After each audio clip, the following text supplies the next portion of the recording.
Saya Jazul Megan Proborini. Saya Nazwa Syifa Salsabila. Saya Nada Devira. Saya Halman Widiana. Saya Terwanda.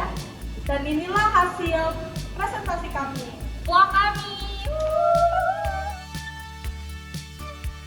Halo guys, hari ini kita mau menuju ke Museum Bank Indonesia. Di sini kita lagi di Stasiun Manggarai nih, mau naik kereta tujuan Stasiun Jakarta Kota. Ini dia footage selama kita di perjalanan menuju Stasiun Jakarta Kota.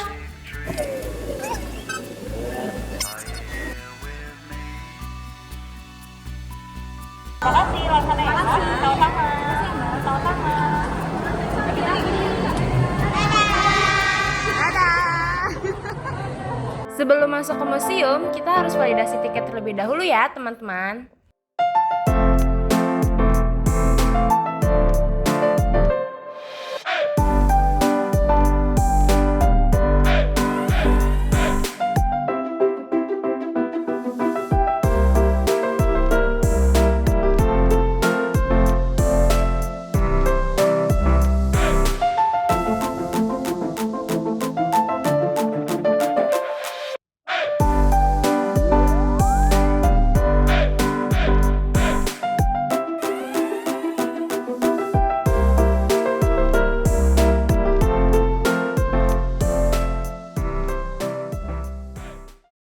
Definisi stabilitas sistem keuangan. Yang pertama, kemampuan sistem untuk memfasilitasi alokasi sumber daya ekonomi secara efisien dan memfasilitasi aktivitas ekonomi yang lain, pertumbuhan ekonomi dan akumulasi aset secara efektif. Kedua, secara khusus, sistem keuangan mampu untuk melakukan fungsi intermediasi, manajemen risiko, menyelenggarakan pembayaran.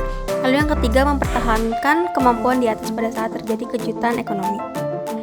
Berbagai kebijakan untuk mencapai stabilitas sistem keuangan. Yang pertama ada mikroprudensial, yang kedua ada makroprudensial, yang ketiga ada moneter, yang keempat ada fiskal, yang kelima ada capital control, dan yang terakhir ada infrastruktur sistem keuangan.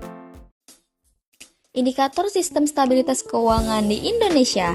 Bank Indonesia menyusun indeks stabilitas sistem keuangan yang juga merupakan indeks yang mencerminkan kondisi kestabilan sistem keuangan dengan melihat sumber-sumber instabilitas. Indeks ini dibentuk dengan melihat sistem keuangan yang terdiri atas institusi keuangan dan pasar. Definisi kebijakan makroprudensial, kebijakan yang menggunakan berbagai alat prudensial untuk membatasi risiko sistematik atau risiko kegagalan sistem keuangan. Oleh karena itu, kebijakan makroprudensial mencegah terjadinya disrupsi penyediaan jasa keuangan yang memiliki konsekuensi serius terhadap sektor real. Tujuan kebijakan makroprudensial yaitu mitigasi risiko yang juga merupakan mengurangi risiko keuangan sistematik yang berlebihan dan mengurangi biaya akibat instabilitas sistem keuangan. Risiko sistematik dipengaruhi oleh fluktuasi siklus ekonomi dan keuangan antar waktu atau time dimension dan derajat keterkaitan lembaga keuangan dan pasar atau cross-sectional dimension, menciptakan jaring pengaman sehingga bank tidak mengalami kerugian besar saat perekonomian melemah, dan juga membatasi terbentuknya ketidakseimbangan keuangan. Selanjutnya ada lingkup kebijakan makroprudensial. Lingkup kebijakan makroprudensial adalah sistem keuangan secara keseluruhan. Sistem menyeluruh termasuk interaksi antara sektor keuangan dan sektor real. Lingkup kebijakan makroprudensial tidak hanya fokus pada komponen individu. Risiko-risiko sektor keuangan. Yang pertama, risiko sistemik. Terjadinya ketidakseimbangan keuangan antar waktu dan prosiklikalitas dari sistem keuangan. Yang kedua, risiko yang dihadapi sektor keuangan dan terdistribusi di seluruh institusi sistem keuangan domestik atau eksternal. Cross-section dimensional risk. Contoh, adanya paparan lembaga keuangan yang gagal dan menjalar ke lembaga keuangan yang lainnya. Linkage. Yang kedua, peristiwa too big to fail. Resiko 2, yaitu resiko siklikal. Resiko yang dihadapi sektor keuangan dan terdistribusi di sebuah periode waktu atau siklus bisnis tertentu, time dimension risk. Contoh pertama, bombast cycle dalam suplai uang. Yang kedua, economic bubbles dan imbalance. Penyusunan kebijakan makroprudensial. Yang pertama itu ada sistem risiko sistemik. Apakah tingkat utang berlebih? Apakah harga aset terevaluasi lebih tinggi? Apakah standar peminjaman menurun? Lalu selanjutnya ada pertimbangan intervensi makroprudensial. Apakah kasusnya isu makroprudensial? Apakah manfaat dari intervensi lebih tinggi dari biayanya? Dan selanjutnya ada pemilihan instrumen. Apakah tujuan dan target intervensi? Instrumen makroprudensial apa yang bisa dicapai tujuannya? Apakah bauran kebijakannya optimal? Dan selanjutnya ada implementasi. Bagaimana strategi penerapan instrumen?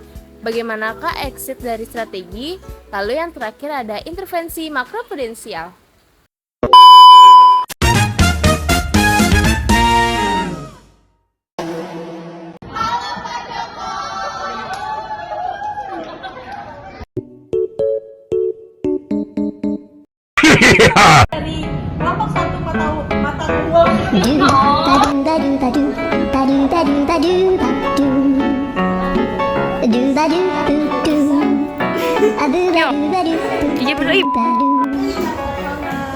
Dadah.